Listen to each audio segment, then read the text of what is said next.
Welcome to the Fairytales for Reparenting series, where we read fairy tales and review them for their lessons in reparenting. Today we're going to be reading Cat and Mouse in Partnership. There was a cat who made the acquaintance of a mouse. They became friends, and soon after, the cat suggested they become housemates. The mouse happily agreed. "Now we must prepare for the winter," said the cat. The mouse agreed, as last winter he nearly died of hunger, and so they began to plan. They discussed what kind of fat they needed and where to get the best quality to last them during the harsh winter.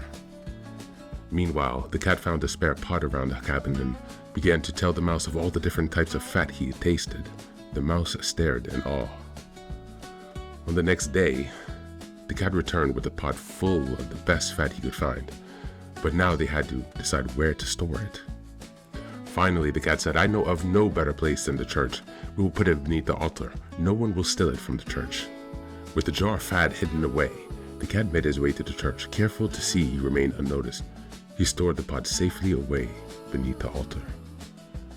But it was not long before the cat was longing for that pot of fat, daydreaming about the tasty treat stored away in the church, wondering how he might soon get his hands on some.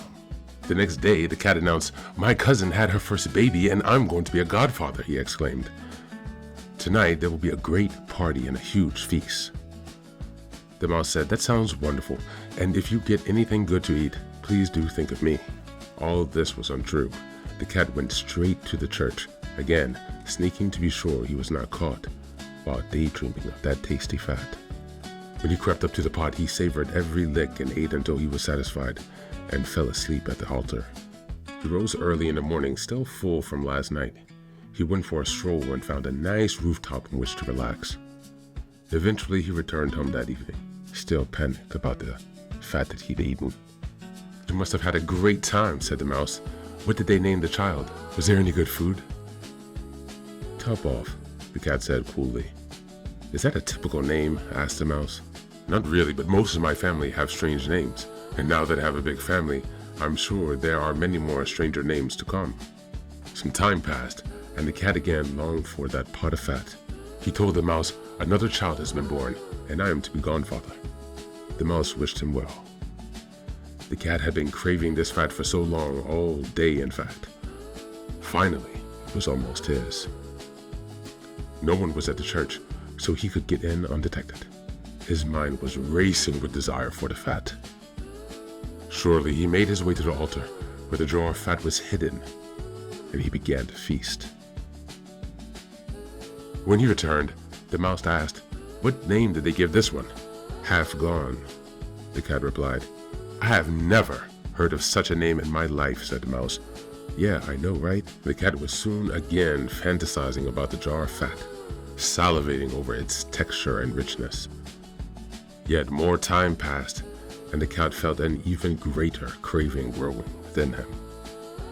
So he told the mouse again, for the third time, "I am to be a new godfather. There's another baby in my family." The mouse was ever more suspicious, but agreed and wished him well. The cat's craving reached a new peak, and this time he licked the pot clean. When he came home the next morning, the mouse asked, "What's the new child's name?" "All gone," said the cat. "That's the strangest name of them all," said the mouse. The next day, the mouse said, "I'm worried for winter. Can we go get the jar of fat?" "Yes, it's here," replied the cat, as he threw the empty jar on the floor, licking his paws.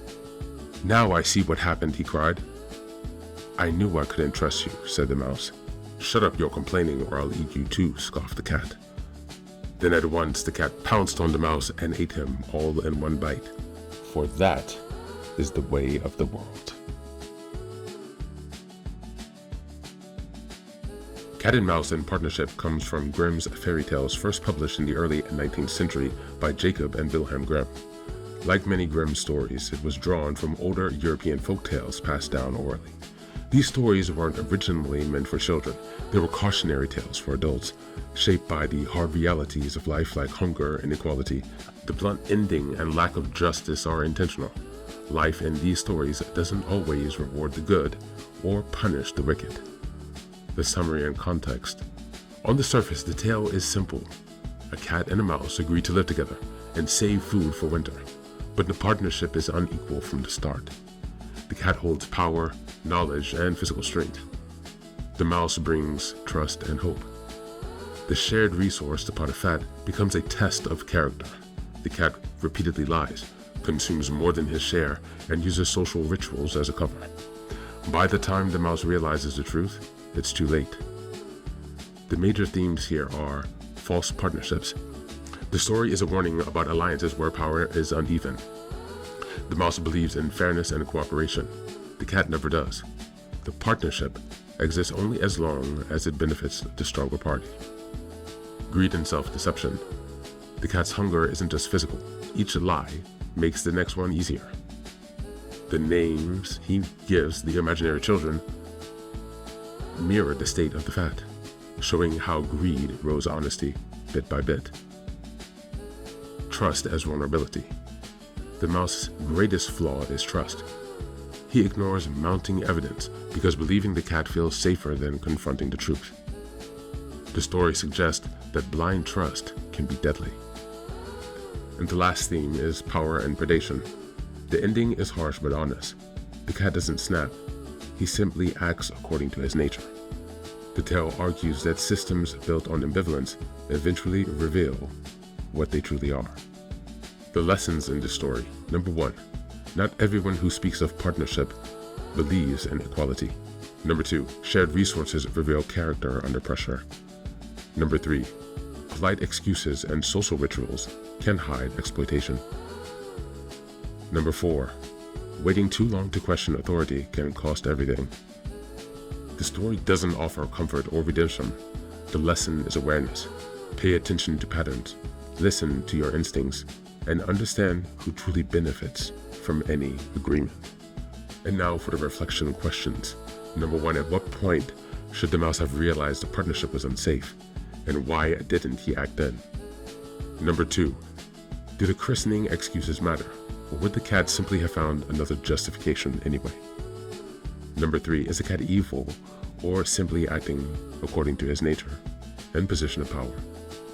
And number 4, how does the story reflect real-world situations involving trust, labor, and shared resources? That's it for today. Go ahead and give us your answers in the comment section below so we can discuss and dive deeper into the lessons from this wonderful fairy tale. Thanks for tuning in.